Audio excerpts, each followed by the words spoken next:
సంవత్సరాల తరబడి ఎన్ని మందులు వాడినా మీ మోకాల నొప్పులు తగ్గట్లేదా? ప్రాణ పెయిన్ క్లినిక్ లో అత్యాధునిక చికిత్స. నమస్తే రమగారు. నమస్తే జయ. రమగారు, ఏదైనా ఒక మంచి కథ చెప్తారా? పూర్వం ఒక పల్లెటూరులో చేత్ సింగ్ అని ఒక ఆయన, ఇదే పేరు, జరిగిన కథే అనమాట ఇది. ఎప్పుడుదో ఒక రైతు ఉండేవాడు. చాలా భక్తి విశ్వాసాలు కలిగినవాడు. ఏదైనా ఒక మొక్క మొలిచి, ఒక పువ్వు వచ్చి, ఒక కాయ వచ్చి, ఒక పండి, అది మళ్ళీ మొక్క మలవడానికి భగవంతుడే కారణమని అతను నమ్మేవాడు చాలా గట్టిగా. మన వల్ల ఏం చేయాలి? ప్రకృతిని గమనించుకుంటూ ఏ పరిస్థితుల్లో ఏ పని చేయాలో ఆ పని చేస్తూ ఉండాలి. దాన్ని వృద్ధి చేసే సహాయం భగవంతుడే చేస్తాడు. అలాంటి భావాలు ఉండేవి. ఇవి పురాతన భావాలు కదా. మనం ఏమనుకుంటాం, అన్నీ మనతోటే అవుతాయి అనుకుంటాం. అవును. మనం మంచి గింజ పెట్టాం, టైంకి నీళ్ళు ఇచ్చాం, ఫర్టిలైజర్ ఇచ్చాం, అదేదో ఇచ్చాం, ఇదంతా మనమే చేస్తాం అనుకుంటాం. కానీ దీంట్లో భగవంతుడి హస్తం ఉందని మనం నమ్మం. ఏదైనా పోయిందనుకో, దేవుడు నాకు అన్యాయం చేశాడు అనుకుంటాం. కరెక్ట్ అండి. ఎప్పుడు అంతే. మిగిలినవన్నీ ప్లానింగ్ అంతా మంది. నేను అట్లా చేశాను, నేను ఇట్లా చేశాను, నాకు అది తెలుసు, ఇది తెలుసు, చిన్నప్పటి నుంచి ఇంతే నేను, అలాంటివి బోల్డ్ అని చెప్తాం. నాకు తెలుసు. మంచి జరిగితే అది మన గొప్పతనం. ఆ. ఎక్కడైనా తేడా జరిగితే అది పక్కన వాళ్ళు కానీ దేవుడు కానీ, దేవుడు దుర్మార్గుడు. పక్కన వాళ్ళ మీద కూడా తోసేస్తా ఉంటారు రమగారు. అది చాలా మంది చూసేస్తాం. వాడి వల్ల ఇలా జరిగింది, వీళ్ళ ఇప్పుడు వల్ల దైవం వల్ల జరిగింది అనుకో, సడన్ గా పెద్ద పెద్ద వానలు అవి ఇవి వచ్చేసాయి, సడన్ గా ఫ్లడ్స్ వస్తాయి, సునామీలు వచ్చాయి, అప్పుడు భూకంపాలు వస్తాయి.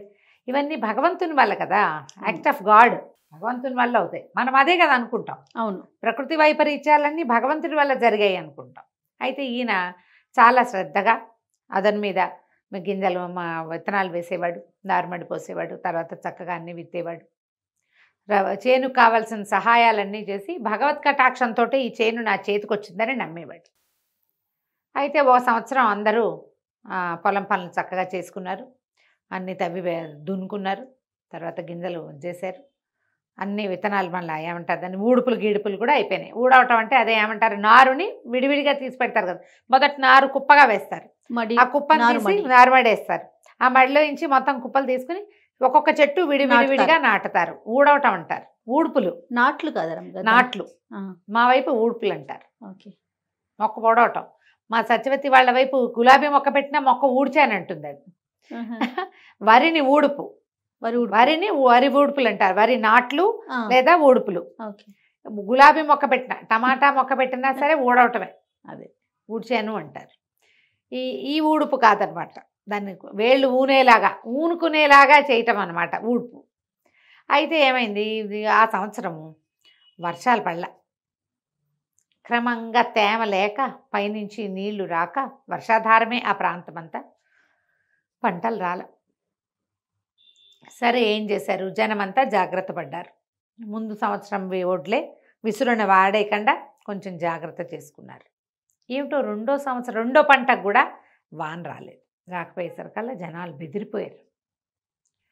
జ్యోతిష్కుల్ని, కార్తాంతికుల్ని, వాళ్ళని వీళ్ళని, ఖగోళ శాస్త్రజ్ఞుల్ని, కొంతమంది భూతత్వాన్ని గ్రహించే వాళ్ళని అందరితోటి మాట్లాడించి ఏం తెలుసుకున్నారంటే, మనకి కరువు రాబోతోంది, క్షామం వచ్చేసింది ఇక్కడ, అంటే నీరు లేదు, వాన రాదు. అక్కడి ఇంకో జ్యోతిష్కులు పెద్ద పెద్ద వాళ్ళు, పై దేశాల నుంచి వాళ్ళు వచ్చి 7 సంవత్సరాల పాటు ఇక్కడ వానలు పడవు అని నిర్ధారించారు. జనం బెంబేలెత్తిపోయారు. ఏం తింటాం, అసలు ఏం చేస్తాం, ఊళ్ళో ఉండి గొడ్డు గోదావనే, వాటి గడ్డి గాదం వద్దు, కావాలిగా. ఓ ఏడాది ఎండుగడ్డి ఆ గడ్డి తోటి మేనేజ్ చేస్తారు. 3వ ఏడుకి అయ్యేసరికల్లా మీకు జనుము కానీ వరి కానీ ఎక్కడి నుంచి వస్తే, పండితే ఎండుగడ్డి వస్తుంది, పండకపోతే పచ్చిగడ్డి లేదు, ఎండుగడ్డి లేదు. బయట దేశాల నుంచి కొనుక్కోగలిగే సత్తా రైతులకి, బక్క వాళ్ళకి ఏముంటుంది పాపం. గొడ్డు గోదా క్షీణించిపోయినాయి. దాంతో ప్రజలంతా పై ఊళ్ళకి వెళ్ళిపోవటం మొదలుపెట్టారు. ఈ ప్రాంతాన్ని వదిలిపెట్టి, కరువు ప్రాంతం దీన్ని వదిలేసి పై ఊళ్ళకి. ఇప్పుడు మన దగ్గర కూడా అంతే కదా, భీవండి నుంచి అక్కడి నుంచి ఇక్కడి నుంచి పైకి వెళ్ళిపోయి చాలామంది ఉన్నారు కదా. కరువు ప్రాంతం నుంచి మన తెలుగు రాష్ట్రాల్లో కూడా కరువు ప్రాంతాలు ఉన్నాయి. అక్కడ ఏమి నీళ్ళు రావు, ఏం పండవు, పండించలేరు, వేస్ట్ అయిపోతుంది శ్రమ అంతా. కాకపోతే మన చేత్ సింగ్ మాత్రం పొలం ఎప్పటికప్పుడు పదును చేసి పెట్టుకునేవాడు. గట్టి పడిపోతే ఓ రోజు పొద్దున్నే పోయి పాత గింజలు దాచుకుని కొద్దిగా ఇంతంత అన్నాలు వండుకోకుండా రోజు గంజే కాచుకునేవాళ్ళు. పొలం వెళ్ళి పని చేసేవాడు. ప్రతిరోజు చేసేవాడు.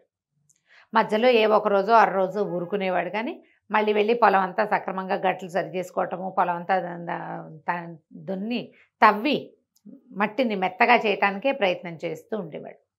ఊళ్ళో వాళ్ళు ఇది 5-6 చెప్పారు, ఎందుకు వచ్చిన పనిరా, మేమందరం కూలి పనులకి వెళ్ళిపోతున్నాం పై రాష్ట్రాలకి, మాతో వచ్చేసి అంటే అతను వెళ్ళల. చిన్నపిల్లలు అతనికి, ఆ పిల్లల్ని వదిలిపెట్టి అతను వెళ్ళేది లేదు, పిల్లలు అతన్ని వదిలిపెట్టి బయటికి వెళ్ళిపోయేది లేదు.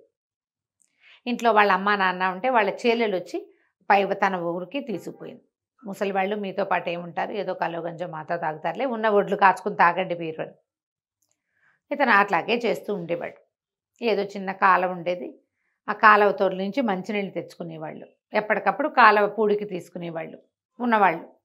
అయితే ఇలాగా 4 సంవత్సరాలు, 3 ఏళ్ళు అయింది, 4వ ఏడు వచ్చింది. మొదటి 2 ఏళ్ళు వీళ్ళకి తెలుసు, తర్వాత 1 సంవత్సరం పూర్తి డ్రై. 4వ సంవత్సరం ఇతను పొలం దున్నుతుంటే ఒక దారే పోయే దానయ్య కనపడ్డాడు. కనపడి అడిగాడు, ఎందుకయ్యా ఈ దున్నుడు వృధా కదా, 7 ఏళ్ల దాకా వానలు రావు, ఇది 4వ సంవత్సరం, ఇంకా 3 ఏళ్ల దాకా ఇంతేను, వేస్ట్ కదా ఈ పని, ఈ శ్రమ అంతా నువ్వు ఏ పట్టణంలోనో ఇంకో పక్కనున్న పల్లెల్లోకో పోతే శుభ్రంగా చెయ్యి కాలు కూడతాయి కదా, పొట్ట నిండా అన్నం వస్తుంది నీకు నీ కుటుంబానికి, అవునా కాదా అన్నాడు. అంటే చేత్ సింగ్ చెప్పాడు, అవునేమో బాబు, ఈ 7 సంవత్సరాల కథ నేను కూడా విన్నా, కానీ వదిలేస్తే నా నేలకి పదును పోతుంది, నా ఒంటికి అలవాటు పోతుంది. 7 ఏళ్ల తర్వాత వాన వస్తుంది అనుకోండి, అప్పటికి నాకు పొలం దున్నటమే రాదు, మర్చిపోతాను నేను, శారీరక శ్రమ నాకు అలవాటు ఉండదు. ఇప్పుడు శ్రమ అంటే ఆ ఊరు వెళ్ళి బస్తాలు మోసాను అనుకోండి, నాకు అదే వస్తుంది. ఇక్కడ నేను చేయాల్సిన పని ఏమిటి, పొద్దున్నే లేవడం, కట్టడం, ఎడ్లు లేవు, నేనే దున్నుకుంటా. ఈ పని చేస్తూ ఉంటేనే ఇది అలవాటుగా ఉంటుంది, కానీ వేరే పనిలోకి వెళ్తే ఈ పని ఎవరు చేస్తారు, నా బదులు రైతు పని రైతే కాదా చేయాలి. 7 ఏళ్ల తర్వాత భగవంతుడు కరుణించి వానలు కనుక కురిపిస్తే మేమందరం అలవాటు తప్పించుకుని ఉంచుకుంటాం కదా. ఆ ఊరు మొత్తం మీద ఒక చేత్ సింగ్ ఒక్కడే వెళ్ళేవాడు అక్కడికి, అతను ఒక్కడే దున్నేవాడు. ఇది నేను చెప్తుంటే నీకు ఒకటి గుర్తొస్తోందా? బహుశా ఈ కథ నుంచే వాళ్ళని తీసుకున్నారు. ఏంటి రమ్మగారు, నీకు గుర్తు కూడా రాలేదు? గుర్తు రాలేదు రమ్మగారు. ప్రజలకు గుర్తొస్తుంది. ఊళ్ళో అందరూ పని మానేసిన ఒకడు మాత్రం మాండు, వీడు పని వీడు చేసుకుంటూ ఉంటాడు. ఆ పొలం మాత్రం చక్కగా ఉంటుంది, మిగిలిన అన్ని చవుడు పట్టిపోయి దాళ్ళుగా అయిపోయినాయి. ఇతని పొలం మాత్రం మృదువుగా ఉంది మట్టి. ఈ మట్టికి మృదువుగా ఉండటం అలవాటు తప్పిపోతుంది, నా ఒంటికి ఈ పని చేయటం అలవాటు తప్పిపోతుంది. తర్వాత వాన వస్తే అప్పుడు చేస్తానంటే దాన్ని స్వాధీనపరచగలనా నేను? అందుకని నా అలవాటు ఉంచుకున్న, భూమికి అలవాటు ఉంచుకున్న, దేవుడు ఎప్పుడు కరుణిస్తే అప్పుడే పంట పండుతుంది. దేవుడు కరుణించలేదని నేను పని మానేయకూడదు, మన పని మనం చేయాలి. అనగానే ఆ దారిని పోయే దానయ్య కాదు, ఆయన వానయ్య, వరుణుడు. ఇతర దేవతల ప్రేరేపణతోటి ఈ ప్రాంతంలో 7 సంవత్సరాల పాటు కురవకూడదని నిశ్చయించుకుని ఉన్నాడు. తను వదిలేసిన ప్రాంతం ఎలా ఉందో చూడడానికి దారిని పోయే దానయ్య వేషంలో వచ్చాడు. ఆయన ఆశ్చర్యపోయాడు. ఎవడి పని వాడు చేయాలంటే, వీడి పని వీడు చేస్తుంటే నా పని నేను చెయ్యొద్దు, చేయాల్సిందే కదా, చేయాల్సిందేనని ఆయన పైకి వెళ్ళిపోయి వెంటనే వాన కురిపించేసాడు. ఏ సీజన్లోనూ వాన పడకుండా లేదట ఆ రాష్ట్రంలో. ఇక అక్కడి నుంచి వాన పడేసరికల్లా పదును మీద ఉంది ఇతనికి పొలం, ఆల్రెడీ తవ్వి పెట్టి ఉన్నాడుగా. చక్కగా గింజలు పై ఊళ్ళకి వెళ్ళి గింజలు తెచ్చుకున్నారు. వీళ్ళ దగ్గర గింజలు ఏం లేవన్నీ పోయినాయి, వీటి పని అయిపోయింది, చల్లేసుకున్నారు. అందరికంటే ముందు చేత్ సింగ్ పంటే పండింది, ఎక్కువగా పండింది. మిగిలిన వాళ్ళందరికీ 10 బస్తాలు పండితే ఇతనికి 25 బస్తాలు పండింది. ఎందుకంటే ఇతని నేల పదును మీద ఉంది. తవ్వుతూ ఉండాలి ఎప్పుడు కూడా. మనుషులకి ఆ రకమైన శ్రద్ధ ఉండాలి. ఏదైనా అవకాశం వచ్చాక కోర్సులు నేర్చుకుంటామంట. ఆ విషయమేనా రమ్మగారు? ఎగ్జాక్ట్లీ. అవకాశం వచ్చాక అప్పుడు మనం ట్రై చేద్దామంటారు. అట్లా కాదు, నువ్వు ట్రై చేస్తుంటే అవకాశం పికప్ చేస్తుంది. రోజు చదవాలి. పరీక్ష వచ్చినప్పుడు చదువుతాం అనకూడదు. ఈ బ్యాంక్ టెస్ట్లకి వాటికి ప్రిపరేషన్ చేస్తారా, ఆ నోటిఫికేషన్ పడ్డాక అప్పుడు మొదలు పెడతారు. అలా కాదు, మీ బ్రెయిన్ పదునుగా ఉంచుకోండి. భూమి ఎట్లా పదునుగా ఉండాలో బ్రెయిన్ కూడా పదునుగా ఉండాలి. చదువుకున్న వాళ్ళు చేయవలసిన పనే అది.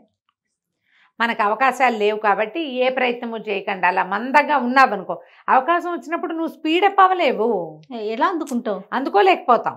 అవకాశాన్ని అందుకోవాలంటే నువ్వు యాక్టివ్గా ఉండాలి, శరీరమైనా బుద్ధి అయినా. దానికోసమని ఎప్పుడు రెడీగా ఉండాలి. అవకాశాలు ఇచ్చేవాడు భగవంతుడే, అంతే. కానీ అవకాశం అందిపుచ్చుకోవాల్సింది ఎవరు? మనము. దానికోసం మనం రెడీగా ఉండాలి. కాబట్టి బ్రెయిన్ని పదును పెట్టండి. ఒంటికి పట్టిన మందం, బద్ధకాన్ని, సోమరిపోత్తనాన్ని వదిలిపెట్టేసేయండి. పురాతన కాలపు ఈ కథని ఒకసారి జ్ఞాపకం చేసుకోండి. ఇట్స్ కార్పొరేట్ స్టోరీ ఇది. ఎగ్జాక్ట్లీ అండి. ఎప్పుడు పనిచేయాలి, ఎప్పుడు అప్డేట్ అవ్వాలి. అదేదో అవకాశం వచ్చినప్పుడు అప్డేట్ అవుతాను అనకూడదు, నువ్వు చేస్తూ ఉండాలి. ఎంత పెద్ద ఉద్యోగంలో ఉన్నా కొత్త కోర్సులు ఏదైనా రాగానే నేర్చుకోవాలి. డాక్టర్లు, ఆయన ఎవరో ఒక డాక్టర్ చెప్పారు, ఆపరేషన్స్లో కొత్త మెలకువలు వస్తున్నాయట. పాతకాలం వాళ్ళకి తెలియదమ్మా, మనం ఎప్పుడు అప్డేట్ అవ్వాలి, జర్నల్స్ తిరగేయాలి, పుస్తకాలు చదవాలి, చదవకపోతే మనం అప్డేట్ అవ్వలేము అని చెప్పారు. ఎంత మంచి విషయం, చాలా మంచి కథ రమ్మగారు. ఎస్, గుర్తొచ్చింది నాకు. రైట్ అండి, నమస్తే. నమస్తే.